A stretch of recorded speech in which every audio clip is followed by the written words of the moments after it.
ओम अज्ञानतिमिरान्धस्य ज्ञानाञ्जनशलाकया चक्षुरुन्मीलितं येन तस्मै श्रीगुरुवे नमः। श्रीचैतन्यमनुभीष्टं स्थापितं येन भूतले स्वयं रूप कदा मह्यं ददाति स्वपदान्तिकं। वन्देऽहं श्रीगुरु श्रीयुतपदकमलं श्रीगुरून् वैष्णवांश्च श्रीरूपं साग्रजातं सहगना रघुनाथं वितं तं सजीवं साधुवेतं सावधूतं परिजनसहितं कृष्णचैतन्यदेवं श्रीराधाकृष्णपादान् सहगना ललिता श्रीविशाखावितांश्च। हे कृष्णा करुणा सिन्धु दीनबन्धु जगत्पते गोपेश गोपिकाकान्त राधाकान्त नमस्तुते। तप्त कांचन गौरांगी राधे वृंदावनेश्वरी वृषभानुसुते देवी प्रणमामि हरिप्रिये। वाञ्छाकल्पतरुभ्यश्च कृपा सिन्धुभ्येव च पतितानां पावनेभ्यो वैष्णवेभ्यो नमो नमः। जय श्री कृष्ण चैतन्य प्रभु नित्यानंद श्री अद्वैत गदाधर श्रीवासादि गौर भक्तवृंद। हरे कृष्णा कृष्ण कृष्ण हरे हरे हरे राम राम राम हरे हरे। नमः विष्णुपादाय कृष्णेष्ठाय भूतले श्रीमद् भक्तिवेदांत स्वामिनिति नामिने नमस्ते सरस्वती देव गौरवाणी प्रचारिणे निर्विशेष शून्यवादी पार्षदेशतारिणे। जगतगुरु शिला प्रभुपाद की जय। आज स्क्रीन नहीं शेयर हो रही पर कोई बात नहीं, मैं एक बार रिवाइज करवा देती हूँ। हम 3rd चैप्टर पे है जो है कर्म योगा, और हम फर्स्ट 8 वर्सेस पढ़ चुके हैं। और मैं एक बार छोटी सी इसकी समरी दे देती हूँ कि हमने 3rd चैप्टर में क्या पढ़ा है। तो अगर भगवत गीता है तो आप लोग खोल सकते हो, अदरवाइज मैं रीड कर देती हूँ। चैप्टर 3 कर्म योगा। तो टेक्स्ट 1 में मैं इसके एक बारी सारे टेक्स्ट पढ़ के फिर मैं समराइज़ करती हूँ। टेक्स्ट 1। अर्जुन ने कहा, हे जनार्दन, हे केशव, यदि आप बुद्धि को सकाम कर्म से श्रेष्ठ समझते हैं तो फिर आप मुझे इस घोर युद्ध में क्यों लगाना चाहते हैं। एक्चुअली ये चैप्टर 3rd स्टार्ट हुआ है अर्जुन की कन्फ्यूज़न से, बिकॉज 2nd चैप्टर में भगवान ने उसको ज्ञान के बारे में बताया था, फिर बुद्धि योगा बताया, फिर जब स्थित प्रज्ञा के बारे में बताया, फिर समाधि वगैरह के बारे में बताया। तो अर्जुन जो है वो कंफ्यूज हो गया था कि मैं क्या करूँ। उसको लगा कि बुद्धि योग का मतलब, बिकॉज 249 में भगवान ने कहा था दूरेन ही आवरण कर्मा बुद्धि योगा धनंजया, कि अपनी बुद्धि के द्वारा घृणित कर्मों को दूर रखो। तो उसको लगा कि जो लड़ना है वो एक घृणित कर्म है, और बुद्धि का मतलब है कि मुझे बुद्धि से यानी कि मुझे ज्ञान से ये सब चीज़ें को दूर रखना है। और मुझे इसका मतलब, इसलिए वो कंफ्यूज था कि मैं लड़ूं या ना लड़ूं। बट 249 में भगवान ने जो कहा था एबॉमिनेबल वर्क या घृणित कर्म, वो बेसिकली वो कर्म है जो जन्म और मृत्यु की साइकिल में हमें बांध के रखते हैं। और उसको लगा कि बुद्धि का मतलब है इनएक्टिविटी, कि मुझे अब कुछ नहीं करना और मुझे बस रिटायर होना है, मुझे बस कोई एक्टिविटी नहीं करनी है। बट लड़ना तो एक कर्म है, तो फिर इसलिए वो कंफ्यूज था। फिर टेक्स्ट 2, आपके व्यमिश्रित उपदेशों से मेरी बुद्धि मोहित हो गई है, अतः कृपया करके निश्चय पूर्वक मुझे बताएं कि इनमें से मेरे लिए सर्वाधिक श्रेयस्कर क्या होगा। भगवान ने उसे काफ़ी चीज़ें बताई, तो बस यहाँ पे वो रिक्वेस्ट कर रहा है कि आप एक बारी सिस्टमैटिक ऑर्डर में सब बताओ कि मुझे एक्चुअली में करना क्या है, मुझे लड़ना है या फिर मुझे संन्यास लेना है, मुझे ज्ञान के द्वारा संन्यास लेना है। टेक्स्ट 3। श्री भगवान ने कहा, हे निष्पाप अर्जुन, मैं पहले ही बता चुका हूँ कि आत्म साक्षात्कार का प्रयत्न करने वाले 2 प्रकार के पुरुष होते हैं। कुछ इसे ज्ञान योग द्वारा समझने का प्रयत्न करते हैं तो कुछ भक्तिमय सेवा के द्वारा। भगवान यहाँ पे कह रहे हैं कि ये जो ज्ञान योग और कर्म योग, ये 2 डिफरेंट पाथ्स नहीं हैं, ये एक्चुअली एक ही योगा लैडर के अलग अलग रंग्स हैं, एक ही योगा लैडर की अलग अलग सीढ़ियाँ हैं। और जो ज्ञान है, बिकॉज अब हम आगे पढ़ेंगे कि हमने पीछे पढ़ा था कि जो ज्ञान है उसके लिए क्या क्वालिफिकेशन है, क्या कंडीशन है कि आपके अंदर सफिशेंट प्योरिटी होनी चाहिए और सफिशेंट डिटैचमेंट होनी चाहिए, तभी आप ज्ञान योगा प्रैक्टिस कर सकते हो। फिर हमने डिफरेंस भी पढ़ा था संख्या योग, ज्ञान योग और बुद्धि योग के बीच में। तो इसलिए भगवान कह रहे हैं कि जो आत्म साक्षात्कार करते हैं वो एक्चुअली में अलग अलग नहीं, वो अलग पास नहीं है, दो कैटेगरी के लोग हैं। तो जब आप कर्म योग करोगे और कर्म योग के बाद ऑटोमेटिकली आपके अंदर डिटैचमेंट होगी और आप ज्ञान योगा के लिए क्वालिफाइड हो जाओगे। टेक्स्ट 4। ना तो कर्म से विमुख होकर कोई कर्म फल से छुटकारा पा सकता है और ना केवल संन्यास से सिद्धि प्राप्त की जा सकती है। अब भगवान कह रहे हैं कि जो अर्जुन भागना चाह रहा था बिकॉज वो लड़ना नहीं चाहता था, तो भगवान उसे कह रहे हैं कि ऐसा नहीं है कि अगर तुम कोई एक्शन नहीं करोगे, कोई एक्टिविटी नहीं करोगे और तुम जाके संन्यास ले लोगे, ऐसा नहीं है कि तुम्हें कोई सिद्धि प्राप्त हो जाएगी या तुम अपने कर्मों के फल से छूट जाओगे। बिकॉज फर्स्ट चैप्टर में उसका एक रीज़न था ना लड़ने का कि मुझे पाप कर्म लगेंगे। तो इसलिए भगवान कह रहे हैं ऐसा नहीं है कि अगर आप अपने ड्यूटीज़ करना छोड़ दोगे तो आपको पाप कर्म नहीं लगेंगे। और ना केवल बस, और ये भी नहीं है कि आपने केवल वो इमेच्योरली या प्री मेच्योरली आपने ऐसे संन्यास ले लिया तो उससे कभी सिद्धि प्राप्त नहीं होगी। अब क्यों नहीं होगी वो 5th में भगवान बता रहे हैं। प्रत्येक व्यक्ति को प्रकृति से अर्जित गुणों के अनुसार विवश होकर कर्म करना पड़ता है, अतः कोई भी क्षण भर के लिए बिना कर्म किए नहीं रह सकता। बिकॉज हमारी जो सोल है, सोल क्या है, एक्टिव है नेचर में। अगर हमें लगता है कि हम बैठे हुए हैं, हम कुछ नहीं कर रहे, तब भी हम कुछ ना कुछ कर्म कर ही रहे होते हैं। तो इवन अगर अर्जुन सोचता कि मैं जंगल में जाऊंगा, संन्यास लूँगा, तो पॉइंट भगवान का ये था कि जो अर्जुन का क्या नेचर है, क्षत्रिय नेचर है। अगर वो जंगल में चला भी जाता और सब कुछ छोड़ के संन्यास लेता भी, बिकॉज उसका जो नेचर क्या है, क्षत्रिय। कुछ अगर वो, क्योंकि जनरली जो सन्यासी होते हैं वो जो भी मांग कर उनको मिलता है वो खा के अपना गुजारा करते हैं। तो अर्जुन भी अगर मांग के खाता गुजारा करता, लेकिन बिकॉज उसका नेचर क्या है, क्षत्रिय का, और अगर कहीं वो देखता इनजस्टिस हो रहा है, कोई किसी के साथ गलत कर रहा है, तो वो अर्जुन अपने आप को रोक नहीं सकता, क्योंकि वो उसका नेचर क्षत्रिय का है। तो जैसा जिसका नेचर होगा वो उसको विवश करेगा ही वैसा कर्म करने का।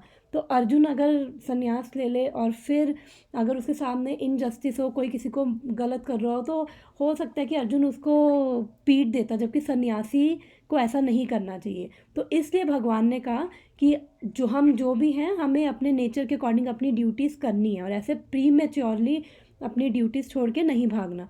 जनरली होता है कि जब कुछ प्रॉब्लम आती है तो हमारी टेंडेंसी यही होती है कि हम यहाँ से बस अभी इस सिचुएशन से निकल जाएं, यहाँ से छूट जाएं। तो भगवान, अर्जुन भी यही कर रहा था कि बस मैं यहाँ से निकल जाऊँ, यहाँ से छूट जाऊँ और मैं अपना संन्यास ले लूँगा। तो वो संन्यास क्या आउट ऑफ फ्रस्ट्रेशन या फिर उस टाइप का है। टेक्स्ट 6। जो कर्म इंद्रियों को वश में करता है, किंतु जिनका मन इंद्रिय विषयों का चिंतन करता रहता है, वह निश्चित रूप से स्वयं को धोखा देता है और मिथ्याचारी कहलाता है। अब भगवान यहाँ पे ये बोल रहे हैं कि जो प्री मेच्योर संन्यास लेगा तो वो भगवान उसको कह रहे हैं कि वो क्या है, ढोंगी है। वाई? बिकॉज अपनी उसने जो सेंसेस है, 5 कर्मेंद्रियाँ होती है, 5 ज्ञानेंद्रियाँ, तो जो उसने अपनी कर्म इंद्रियाँ हैं उसने अभी उन पे तो उसने आर्टिफिशियली कंट्रोल कर रखा है, लेकिन उसका जो माइंड है वो उन्हीं चीज़ों पे बार बार जा रहा है जिस चीज़ों से उसने कंट्रोल कर रखा है। हो सकता है कि उसने बाहर से सैफरन वो कपड़े पहन के बैठा हो और एक अलग सी जगह पे जाके बैठ गया, और लेकिन उसका और बिल्कुल ऐसे ध्यान में बैठा हुआ है, और और लेकिन उसके मन में यही चल रहा है कि लोग मेरे को देखें, मुझे अप्रिशिएट करें, मेरे फॉलोअर्स बने, और मतलब जिन चीज़ों को वो मटेरियली छोड़ के आया वो उसका सारा ध्यान उन्हीं पर ही है।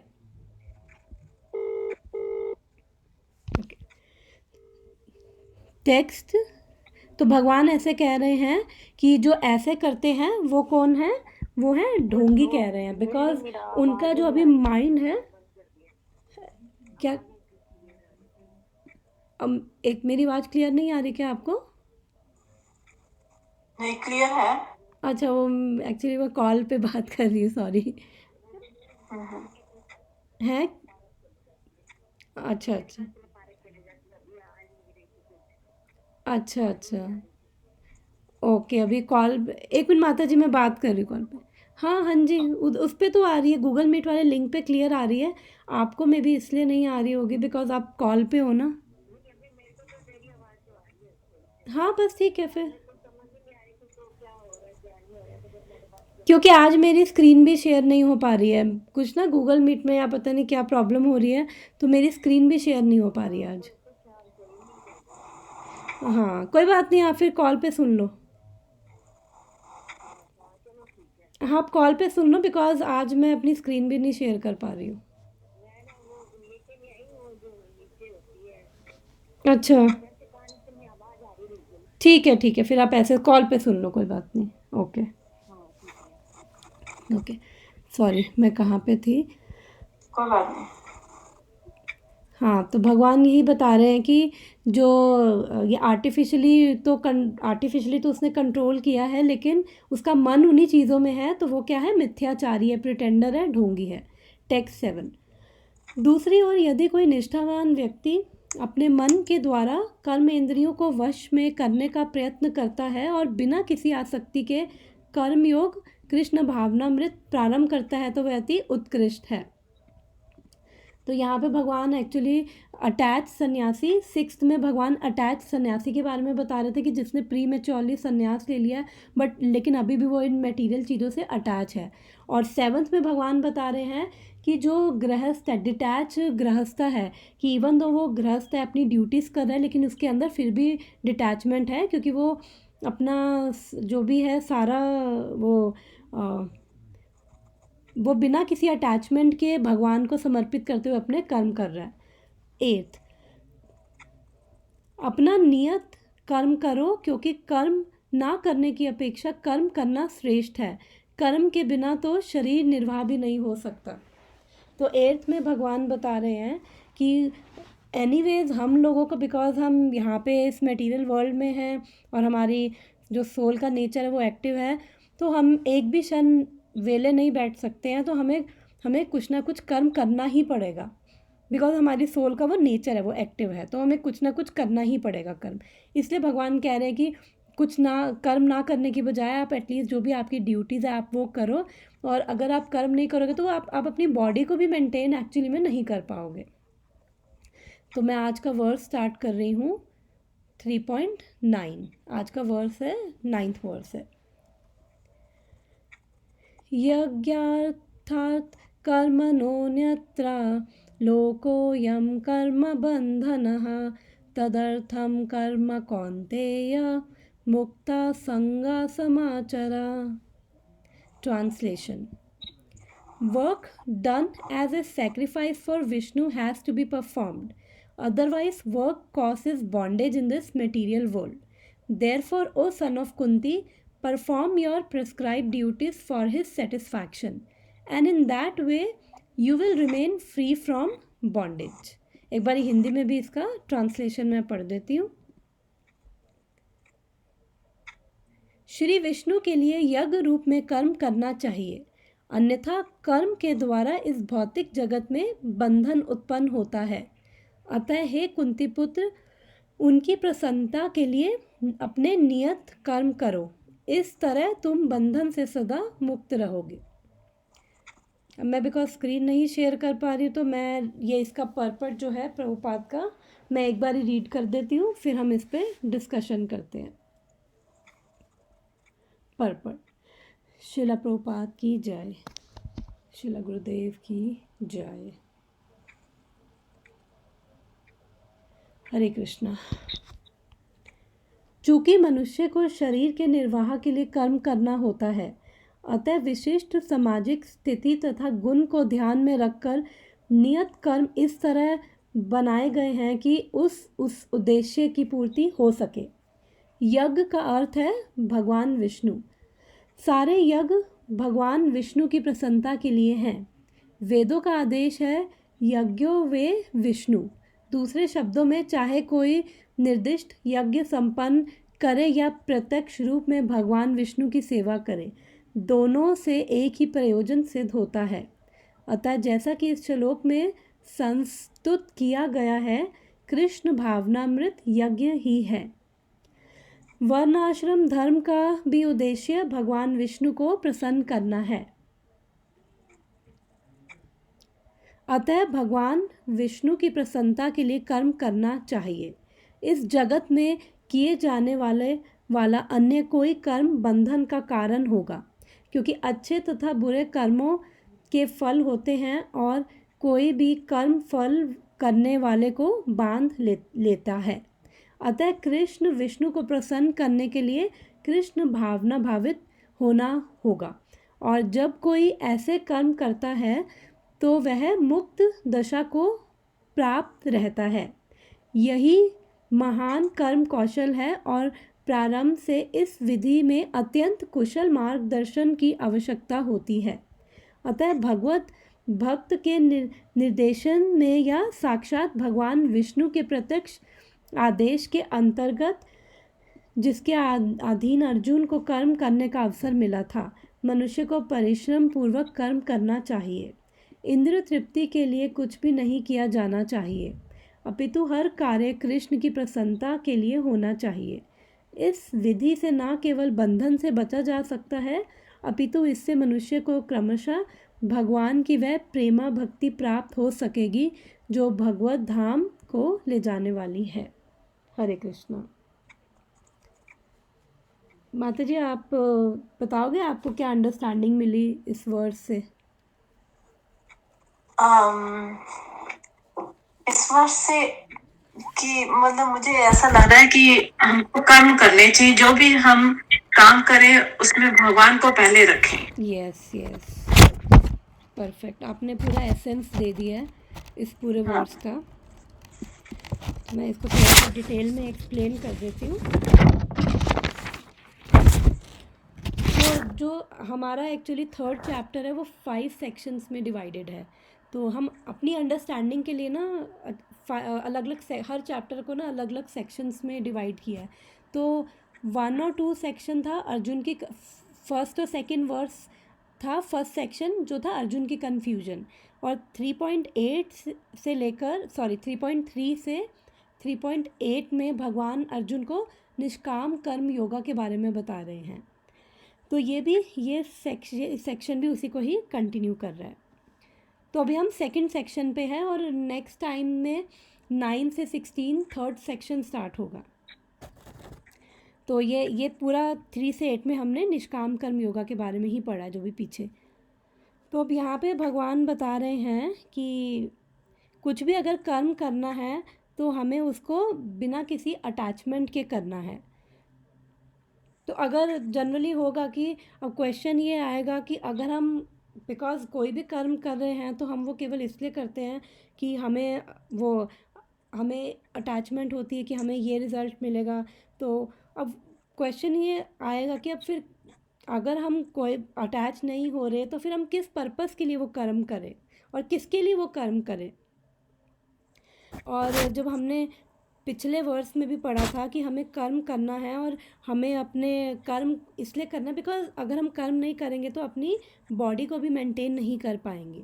इवन महाभारत में भी आता है कि कर्मणा बध्यते जंतुर। इसका मतलब कि अगर हम कर्म करते हैं तो उससे क्या होता है कि हम उन कार्मिक रिएक्शंस में फंसते जाते हैं, क्योंकि बिकॉज कोई भी कर्म कर रहे हैं हमें उसका अच्छा या बुरा फल मिल रहा है, और उस अच्छे या बुरे फल को हमें भोगने के लिए फिर वही बॉडी लेनी पड़ती है। और अगर अच्छा है तो हमें अच्छा मिलेगा, बुरा है तो हमें सफरिंग मिलेगी। तो अब यहाँ पे वो क्या कह रहे हैं इस वर्स में कि जो हमारी एक्टिविटीज़ होनी चाहिए फॉर द सेक ऑफ यज्ञ। और यज्ञ क्या है इस वर्स में? यज्ञ का मतलब भगवान विष्णु। बिकॉज 5th चैप्टर में भी भगवान बोलते हैं 5.29 में, भोक्ता राम यज्ञ तपसाम सर्वलोका महेश्वराम, यानी कि जितने भी यज्ञ है तपस्या है सबका भोक्ता मैं ही हूँ। एक्चुअली मेरे लिए ही सब ये यज्ञ और तपस्या मेरे लिए होती है। और यहाँ पे यज्ञ की बात एक्चुअली इस वर्ष में अभी तक फर्स्ट टाइम यज्ञ की बात हुई है और फर्स्ट रेफरेंस, और आगे भी यज्ञ की बात होगी एक्चुअली इस चैप्टर में। तो यज्ञ क्या है? यज्ञ का एक फॉर्म होता है, एक प्रिंसिपल होता है। फॉर्म का मतलब जैसे योगा है, योगा की क्या फॉर्म होती है कि लोग जनरली मानते कि आसन, जैसे योगा बोलो तो आसन, यानी कि उसका रूप क्या? आसन। लेकिन प्रिंसिपल यानी उसका सिद्धांत क्या है कि योग का मतलब होता है जोड़ना। तो योगा का प्रिंसिपल क्या है कि बेसिकली हमारी हम जो सोल हैं एज अ आत्मा है, हम वो भगवान से अपने आप को हमें भगवान से जोड़ना। तो एक्चुअली में योगा का मतलब ये है। तो वैसे ही जो यज्ञ है, तो यज्ञ की भी एक फॉर्म है, एक प्रिंसिपल है। फॉर्म का मतलब कि उसका रूप क्या है कि जनरली लोग हवन करते हैं, उसमें आहुति डालते हैं। और प्रिंसिपल क्या है? सेक्रीफाइस की वो हम किस लिए कर रहे हैं वो एक्चुअली पता हो या ना पता हो, बट हमें जो शास्त्र बताते हैं कि हम वो यज्ञ, जितने भी यज्ञ हैं वो केवल विष्णु के लिए हो रहे हैं, भगवान विष्णु या कृष्ण को प्रसन्न करने के लिए। तो जैसे अब कोई सोचेगा कि हम जब यज्ञ करते हैं, जब भी हवन करते हैं, तो उसके अंदर हम काफ़ी आहुति देते हैं, कई बार ग्रेन्स की, कई बार फ्रूट्स की, कई बार जो भी अलग अलग सामग्री होती है उसकी आहुति देते हैं, तो वो वेस्ट हो जाती है। तो एक्चुअली में वेस्ट नहीं होती है, बिकॉज क्या है, अग्नि के द्वारा जो भगवान विष्णु हैं वो उसको, उन सबको एक्चुअली एक्सेप्ट करते हैं। तो इसका इसके लिए यही बेस्ट एग्जांपल है कि जैसे मैंने मान लो 50,000 अपने बैंक में जमा करवाए, तो मुझे एक कार्ड मिल गया, क्रेडिट कार्ड या डेबिट कार्ड मुझे मिल गया। तो अब उसका मतलब ये नहीं हुआ कि मेरे 50,000 लॉस्ट हो गए। उसका मतलब है कि मेरे पास वो 50,000 का क्रेडिट है, मैं कभी भी यूज़ कर सकती हूँ। ऐसे ही जो भी हम आहुति दे रहे हैं एक्चुअली में वो वेस्ट नहीं होती है, वो अग्निदेव के थ्रू भगवान तक पहुंचती है।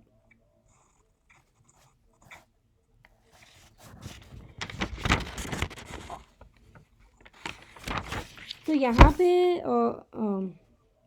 और इस वर्ष में यज्ञ का मतलब क्या है? भगवान सुप्रीम लॉर्ड यानी भगवान कृष्ण या फिर विष्णु। बिकॉज श्रुति मंत्रों में भी आते हैं यज्ञो वही विष्णु, यानी कि यज्ञ इज विष्णु।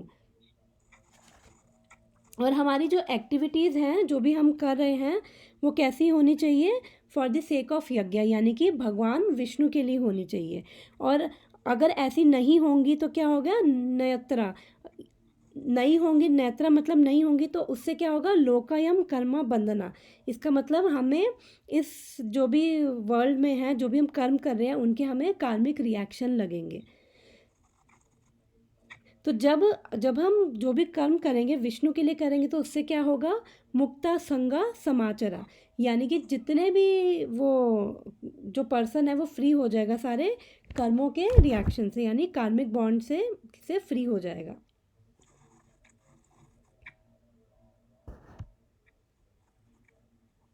तो मैंने बताया कि जैसे अब यहाँ पे एक तरफ से भगवान विष्णु की क्या कहते हैं, वर्शिप की भी बात हो रही है, यज्ञ की भी बात हो रही है। तो एक्चुअली ये दोनों डिफरेंट नहीं है, दोनों सेम ही है। तो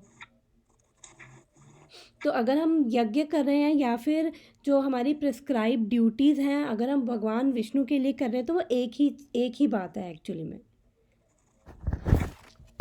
जैसे अब आजकल इतने यज्ञ वज्ञ करने का लोगों के पास टाइम भी नहीं होता है, और उनके लिए यज्ञ जो पहले टाइम में जो यज्ञ करते थे, तो उस टाइम पे क्राइटेरिया होते थे कि घी शुद्ध होना चाहिए, भूमि शुद्ध होनी चाहिए, पवित्र भूमि होनी चाहिए, उसके आसपास कुछ भी गलत ना हुआ हो।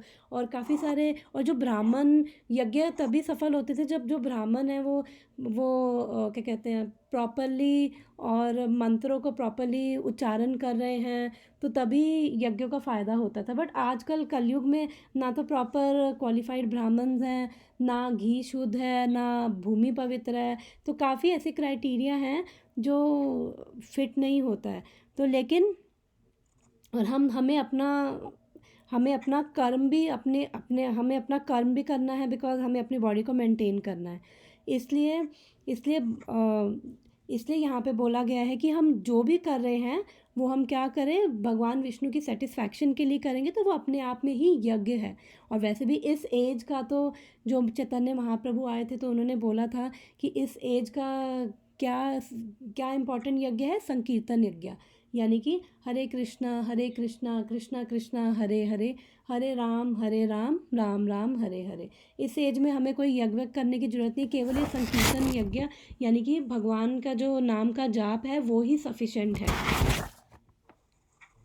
अब लोग ये भी कह सकते हैं कि अगर हम विष्णु के लिए नहीं कर रहे, हम भगवान विष्णु की या कृष्ण की सेटिस्फैक्शन के लिए नहीं कर रहे, बट हम अच्छी एक्टिविटीज़ कर रहे हैं, हम दान कर रहे हैं, हम धर्म के काम कर रहे हैं, तो उसमें क्या बुराई है, उसमें क्या गलत है?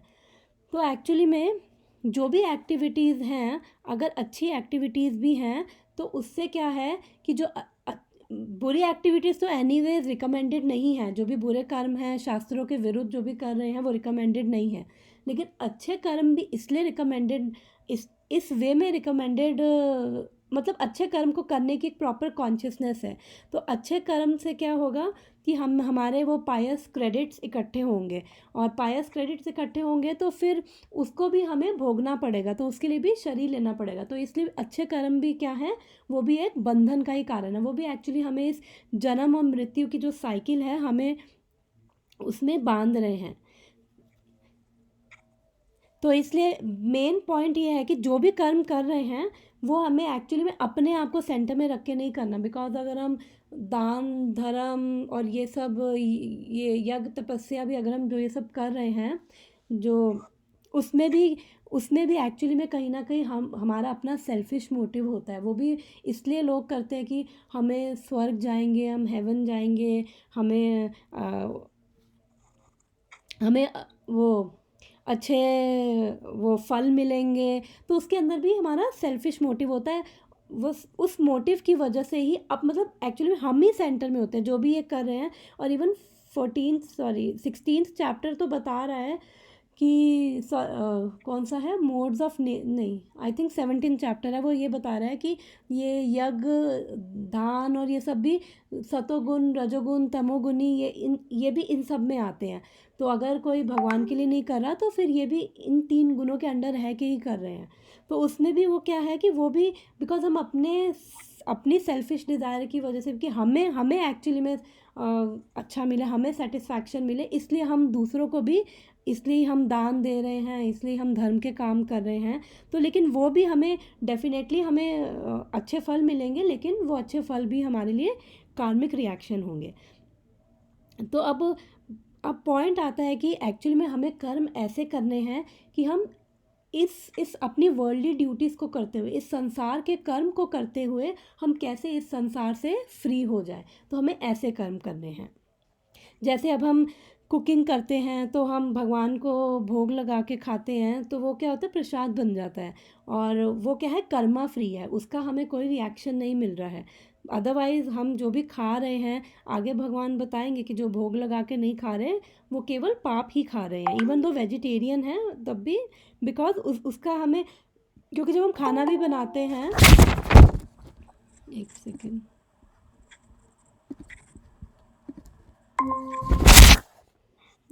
क्योंकि जब हम खाना भी बनाते हैं तो उसमें भी जब हम आग जलाते हैं तो उसमें भी कितने जो हवा में जीवाणु होते हैं वो मर जाते हैं। जैसे पानी का मटका रखा हुआ है, उसके अंदर भी कितने जीवाणु मरते हैं। हम बोलते हैं, हम खाते हैं तो कितने जीवाणु को हम मार देते हैं। कितने लिविंग जो बींग्स हैं, छोटे छोटे बैक्टीरिया हैं, सारे लिविंग हैं, वो सब मरते हैं। तो उसका भी रिएक्शन हमें मिलता है। लेकिन जब हम भगवान को भोग लगा के खाते हैं, वो प्रसाद बनता है, तो फिर वो क्या हो जाता है, कर्मा फ्री, उसका हमें कोई रिएक्शन नहीं मिलता।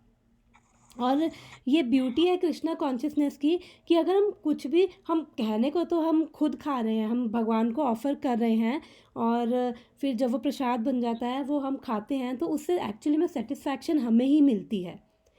तो यही ब्यूटी है एक्चुअली, जब हम कृष्णा को सेटिस्फाई करते हैं तो उससे हमें ही सेटिस्फैक्शन मिलती है। बिकॉज फर्स्ट चैप्टर में हमने पढ़ा था कि भगवान क्या है, ऋषिकेश है। ऋषिकेश यानी कि कंट्रोलर ऑफ सेंसेस या ओनर ऑफ सेंसेस। तो जितना हम भगवान के सेंसेस को सेटिस्फाई करेंगे, अल्टीमेटली हमें ही सेटिस्फैक्शन मिलेगी। बिकॉज हम भगवान को जब ऑफ़र करते हैं और जब खुद भी खाते हैं, तो उससे हमें ही सेटिस्फैक्शन मिलती है। तो इसलिए जब हम भगवान के सेटिस्फैक्शन के लिए जब कोई भी कर्म करते हैं, तो उससे क्या होता है, हम ऑलरेडी एक लिबरेटेड प्लेटफॉर्म पे होते हैं, ऑलरेडी मुक्त होते हैं। क्योंकि जो स्पिरिचुअल वर्ल्ड में भी हैं, वो सारे मुक्त आत्माएं हैं। वो सारे भी क्या कर रहे हैं, वो जो भी कर्म कर रहे हैं, वो भगवान की सेवा के लिए ही कर रहे हैं। तो जब हम यहाँ पे मटेरियल वर्ल्ड में रहते हुए भी कोई भी कर्म कर रहे हैं, अपनी वर्ल्डली ड्यूटीज़ कर रहे हैं, कृष्ण को सेंटर में रख के, तो एक तरह से हम भी वो स्पिरिचुअल प्लेटफॉर्म पे ही हम काम कर रहे हैं एक्चुअली। क्योंकि उससे क्या होता है कि हमारे जो, जब हम ऐसे करते हैं, तो भगवान क्या है, हमें रेसिप्रोकेट करते हैं हमारे साथ। तो जब हम भगवान के लिए कर्म करते हैं, तो फिर भगवान हमें कॉन्शियसनेस देते हैं, हमें इंटेलिजेंस देते हैं, और हमारी कॉन्शियसनेस को एलिवेट करते हैं कि हम इंटेलिजेंटली जो भी वर्ल्डली ड्यूटीज़ भी कर रहे हैं, हम उनको भगवान को ऑफ़र करते हुए करें।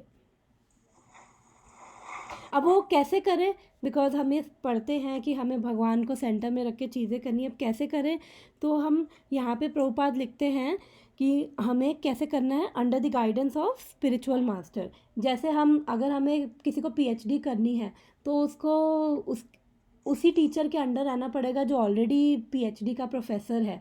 तो ऐसे ही जब हमें अगर भक्ति या भक्ति में कुछ कर्म भी करने हैं, तो हमें ऐसे ही लोगों को ढूंढना है जिनके अंदर भगवान के लिए प्रेम हो। बिकॉज जिनके अंदर भगवान के लिए प्रेम होगा, केवल वो ही हमें भगवान के लिए प्रेम दे पाएंगे, वो ही हमें एक्चुअली गाइड कर पाएंगे। तो जो गुरु होते हैं, तो जब हम गुरु ऑलरेडी जो भगवान की सेवा में एंगेज है, कृष्ण की सेवा में एंगेज है, जब हम गुरु की सेवा में लगते हैं और गुरु के अंडर है कि जब हम कर्म करते हैं, तो फिर जो गुरु हैं हमें गाइड करते हैं, हमें हेल्प करते हैं।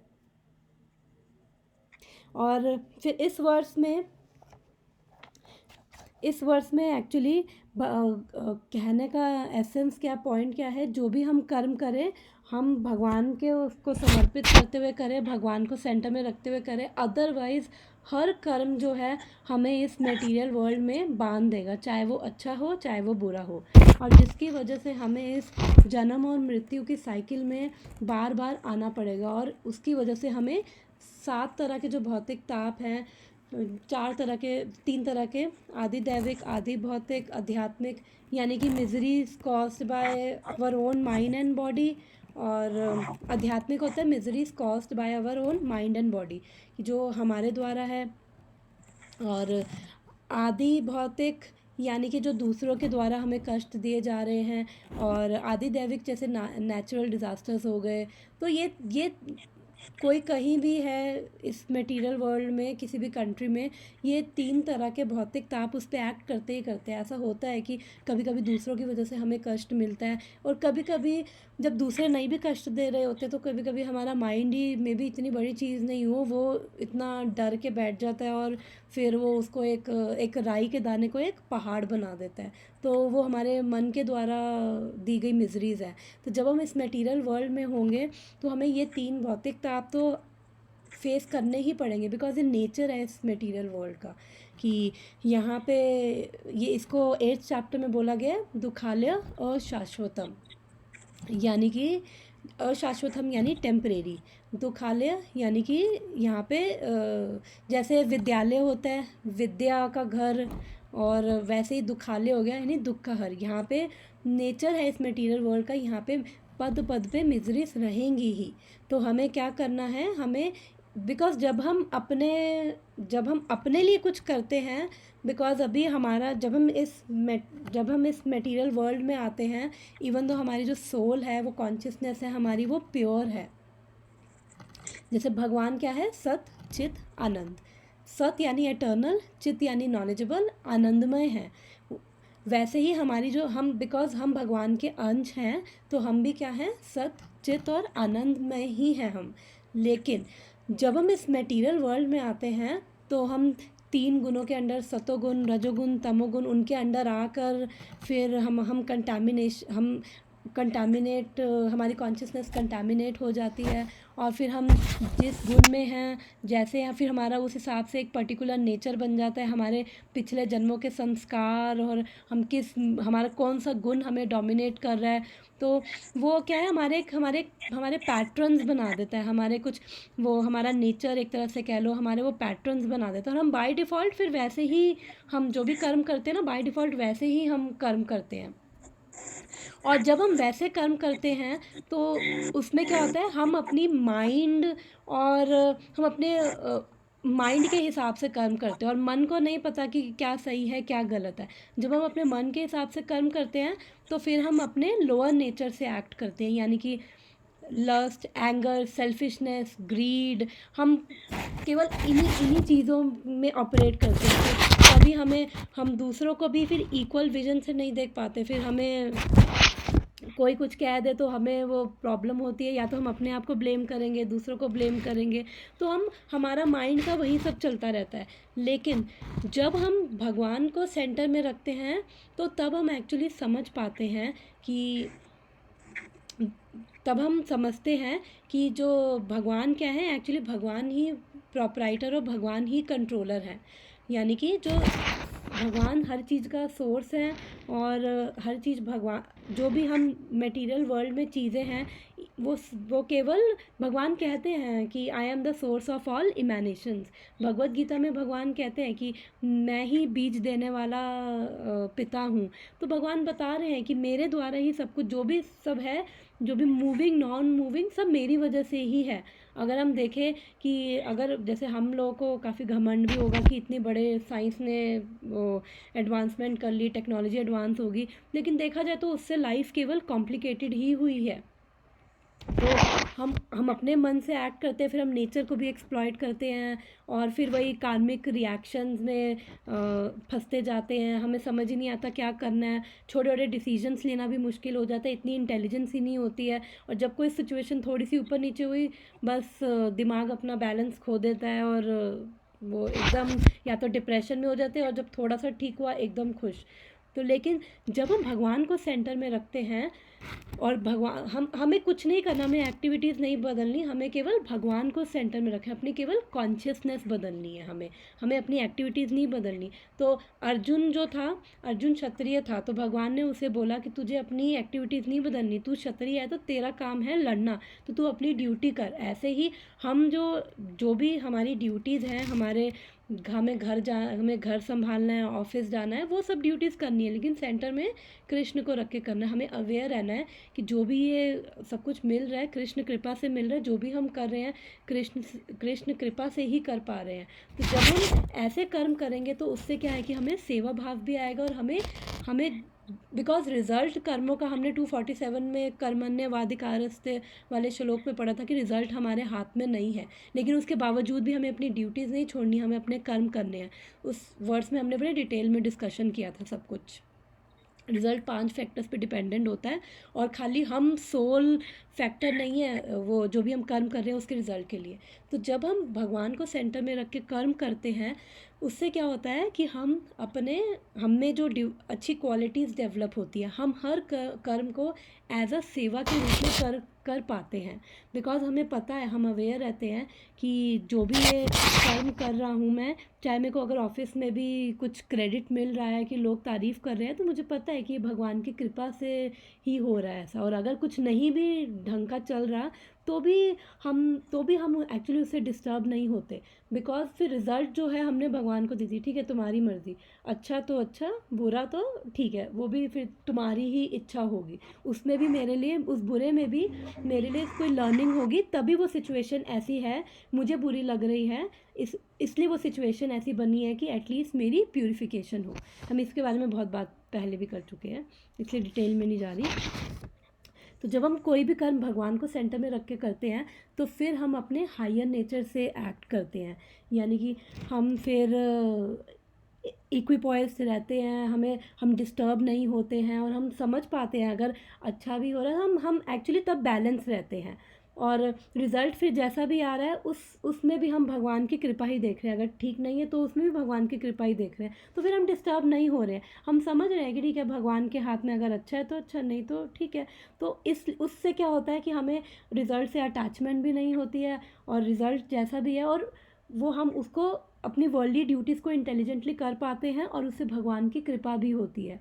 और जब भगवान की कृपा होती है, तो हमें इंटेलिजेंस आ जाती है कि अपनी वर्ल्डली ड्यूटीज़ को भी हम कैसे इंटेलिजेंटली हैंडल करें, सिचुएशंस को कैसे, लाइफ की सिचुएशंस को कैसे इंटेलिजेंटली हम हैंडल करें, और उन उन सिचुएशंस में से हम निकलते हुए अपने अल्टीमेट गोल की तरफ पहुँचे। हम अपने लेसन्स लर्न करते हुए, बिकॉज कोई भी सिचुएशन हमें इस वर्ल्ड में आ रही है, वो केवल हमें हमारे लेसन्स देने के लिए आ रही है, हमें लर्निंग्स देने के लिए आ रही है। जब हम अपने उन सिचुएशन से अपने लेसन सीख जाते हैं, तो वो कर्मा ख़त्म, वो कर्म नहीं होता है, वो भगवान, जो भक्त होते हैं बेसिकली, कई बार हमें लगता है कि हाँ, भक्तों के जीवन में भी एक्चुअली मटेरियल वर्ल्ड में जो कोई है, चाहे वो भक्त हो चाहे वो भक्त ना हो, उसको कष्ट तो आएगा ही आएगा। लेकिन भक्तों के पास क्या एडवांटेज है, भगवान का सपोर्ट सिस्टम है, और भगवान उनकी लाइफ कंट्रोल कर रहे हैं, भगवान उनको प्रोटेक्शन दे रहे हैं, वो भगवान के शेल्टर में है, तो वो भगवान उनको संभाल रहे हैं। लेकिन जो जो भगवान को नहीं मानते, इवन तब भी भगवान उन पर भी कृपा कर रहे हैं। लेकिन जो भक्त है, भगवान उनकी स्पेशल केयर करते हैं। जैसे एक एग्जांपल ये है कि जैसे एक फादर है, और उसके 3-4 बेटे हैं, और एक है नलायक है, बाकी सब इंटेलिजेंट है। तो जो थोड़े नलायक होते हैं, उस पर फादर का ध्यान ज़्यादा रहेगा, उस पर ज़्यादा ख्याल रखेगा फादर। तो ऐसा है कि एक्चुअली ये नहीं, कहने का मतलब ये नहीं कि भक्त नालायक होते हैं, कहने का मतलब ये है कि जो भगवान पे जो अपने फादर पे जो नालायक होगा, थोड़ा ज़्यादा डिपेंडेंट भी होगा फादर पे। तो थोड़ा एक गलत एग्जांपल दे दिया, सॉरी यहाँ पे, बट कहने का पॉइंट ये है कि जो ज़्यादा भगवान पे डिपेंडेंट होगा, जो ज़्यादा अपने फादर को पसंद करेगा, तो फादर भी उसको ज़्यादा प्रेम करेंगे। 5-6 बेटे हैं, तो जो फादर से जिसका ज़्यादा प्रेम होगा, फिर फादर भी उसका स्पेशल ध्यान रखेंगे। ऐसे ही भक्त जो हैं, वो भगवान से उनका प्रेम होता है, तो भगवान भी उनकी स्पेशल केयर करते हैं। तो इसलिए फिर भगवान की कृपा से वो भगवान उनको इंटेलिजेंस देते हैं कि कैसे हम लाइफ को, कैसे अपनी वर्ल्डली ड्यूटीज़ करें, और करते हुए हम यहाँ से बाहर निकले और भगवान तक पहुँचे। क्योंकि भगवान कह रहे हैं, 15:15 में भगवान कहते हैं कि मैं ही सबको और फॉरगेटफुलनेस दे रहा हूँ, मैं ही रिमेम्बरेंस दे रहा हूँ, मैं ही सबको नॉलेज दे रहा हूँ। एक्चुअली जो भगवान को भूलना चाहते हैं, फिर भगवान वो भी रिस्पेक्ट करें, भगवान उनकी डिज़ायर को भी रिस्पेक्ट करते हुए भगवान कहते हैं ओके। और जो भगवान को याद करना चाहते हैं, तो भगवान बहुत खुश होकर फिर उनकी भी डिज़ायर फुलफ़िल करते हैं, और भगवान पूरे अरेंजमेंट करते हैं कि कैसे वो भगवान को रिमेंबर कर सकें। तो हम जो भी कर्म, यहाँ पे लर्निंग ये है कि हम जो भी कर्म कर रहे हैं, वो हम जैसे हम ऑफिस जा रहे हैं, घर में कर रहे हैं, तो जैसे फॉर एग्जांपल किचन में एंटर किया, तो हम भगवान को बोल सकते हैं कि हे भगवान, ये रसोई आपको समर्पित। या फिर ऑफिस में लैपटॉप खोला, तो बोला हे भगवान, ये जो मेरा काम है, ये आपको समर्पित।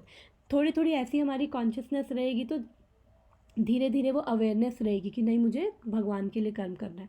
तो जब हम कोई भी कर्म ऐसे भगवान के लिए करेंगे तो फिर उससे हमें कभी रिएक्शन नहीं मिलेगा और हम फ्री हो जाएंगे। और धीरे धीरे निष्काम कर्म योगा, ये जो है ये क्या है, निष्काम कर्म योगा, यानी कि हमें निष्काम कर्म योगा का मतलब कि हमें रिजल्ट से भी अटैचमेंट नहीं है और हम भगवान को सेंटर में रखते हुए, भगवान को ऑफर करते हुए हर कर्म कर रहे हैं। जब हम ऐसे कर्म करेंगे तो ये निष्काम कर्म योगा हमें एक्चुअली भक्ति तक लेके जाएगा, हमें हमारे अंदर भक्ति डेवलप होगी। और फिर धीरे धीरे हम अभी, बिकॉज अभी थोड़ा सा प्रॉब्लम होती है, अभी वो अवेयरनेस कई बार नहीं रहती, बट ये हमें प्रैक्टिस करनी है।